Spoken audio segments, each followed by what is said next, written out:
નમસ્કાર.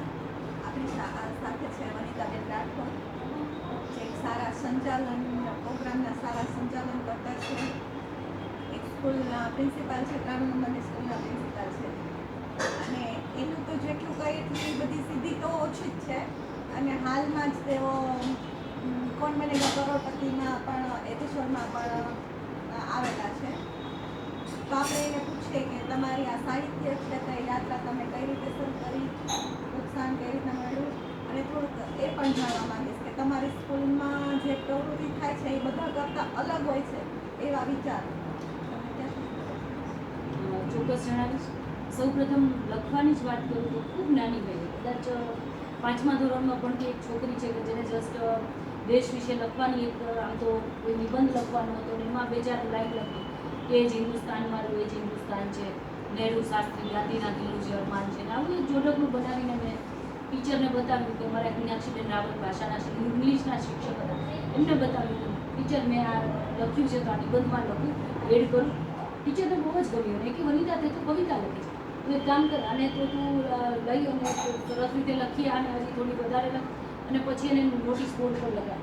Notice board ઉપર નીચે લખજે કવિયત્રી વનિતા રાઠોડ.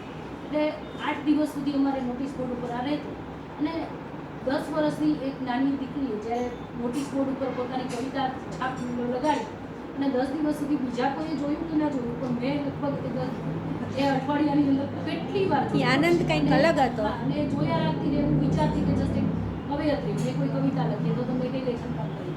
ધીમે ધીમે 12માં આવી, 10માની જ વાત કરું કે અમારા ગવર્મેન્ટ ગર્લ્સ સ્કૂલમાં એક સ્પર્ધા થતી હતી કે જે જિલ્લા કક્ષાના કવિતા લખવાની સ્પર્ધા થતી હતી અને એ મેં નાનપણમાં કહેવાય શાળા કક્ષાએ પછી જિલ્લા કક્ષાએ એ રીતે કરતાં જિલ્લાના સ્વરચિત કવયત્રી તરીકેના એક ખિતાબ જીત્યો.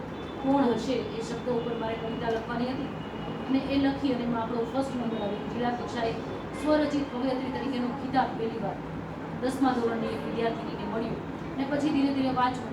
ઘાયલ સાહેબ સાથે મારા પત્ર વ્યવહારનો નાતો રહ્યો. ઘાયલ સાહેબની સમગ્ર ગઝલો વાંચવી, એ સિવાય પણ મકરંદભાઈને વાંચવા, અલગ અલગ કવિઓની જે રેફરન્સ ખાસ મારો લાઇબ્રેરી સાથે નાતો રહ્યો. એ લાઇબ્રેરીમાં જઈને મોટાભાગે કવિતાઓની બુક લઈ અને એને વાંચ્યા રાખ્યું એમ શીખ્યા રાખ્યું. મહેન્દ્રસિંહ પઢિયાર પાસેથી પણ છંદો શીખા છે, નારાજ આપણા ચંદ્રેશભાઈ મકવાણા પાસેથી છંદ શીખા છે અને જીતુભાઈ ત્રિવેદીની એક પુસ્તક છે શીખીએ ગઝલના લઈ તો અને રહીશભાઈ મણિયાની પુસ્તક પણ વાંચી અને છંદ લખવાની શરૂઆત કરી અને ધીરે ધીરે છંદમાં લખવા માંડી. હજુ કંઈ એવું ન કહી શકાય કે હું કંઈક કવિતા કરું છું તો લખું છું, પણ જસ્ટ મારો પ્રયાસ છે. રાજીવ દીક્ષિતજી સાથે નઈ આઝાદીમાં ઘણા બધા એમાં પણ દેશને લગતી કવિતાઓ આપી, આર્ટિકલ્સ આપ્યા અને લખવાનું છે એ શરૂ છે. વાત કરું મારી શાળા કક્ષાની તો શાળાએ પીએમસી શાળા છે 3 નંબરની સ્કૂલ અને એમાં બેને જેમ કીધું એમ કે ભાઈ કંઈ પણ નવો ઇનોવેટિવ આઈડિયા હોય તો અમને બાળકો માટે બાળકોનો સર્વાંગીણ વિકાસ થાય એટલે વિવિધ પ્રવૃત્તિઓ કરીએ છીએ. ખાસ કરીને જન્મદિવસ હોય તો બાળકે ચોકલેટ નહીં વેચવાની પણ એક પુસ્તક શાળા લાઇબ્રેરીને ભેટ કરવાના. એટલે ખૂબ બધા પુસ્તકો આપ્યા છે, બાળકોને વાંચતા કર્યા છે, બાળકો પણ લખતા થાય એવો પણ પ્રયાસ છે. એટલે આ રીતે બસ આપણે હજી પ્રયાસ કરી રહ્યા છીએ એવું કહી શકીએ. તમારો નવો પ્રયોગ પાણી ઉપરનો હા, એ છે કે ઉનાળો છે, ઉનાળાના 4 મહિના આપણે જો પાણી પીવાની ટેવ પડે તો એ આપણે તો જોઈએ કે કોઈ પણ વસ્તુ છે આપણે 21 દિવસ માટે કરીએ તો 22મા દિવસે આપણી ટેવ પડી જતી છે. તો દર કલાકે એક વોટર ડ્રિંકિંગ બેલ પડે છે અને બેલ પડતા શિક્ષકો અને બાળકો પાણી પીવા માટે પ્રોત્સાહિત કરવામાં આવે છે કે હવે તમારે પાણી પીવાનો બેલ પડ્યો છે. મોટાભાગે આવું કોઈ કરતું નથી પણ હેલ્થ માટે આપણે બધા જાણીએ છીએ કે ડિહાઇડ્રેશન ન થાય, બાળકોની એનર્જી છે લો ન થાય. ખાસ કરીને ઉનાળા દરમિયાન અમે આ પ્રયોગ છે શરૂ કરીએ છીએ કે આ 2-3 મહિના બાળકો ટેવ પડશે એટલે ચોમાસામાં શિયાળામાં પણ રહેશે. ખૂબ સરસ.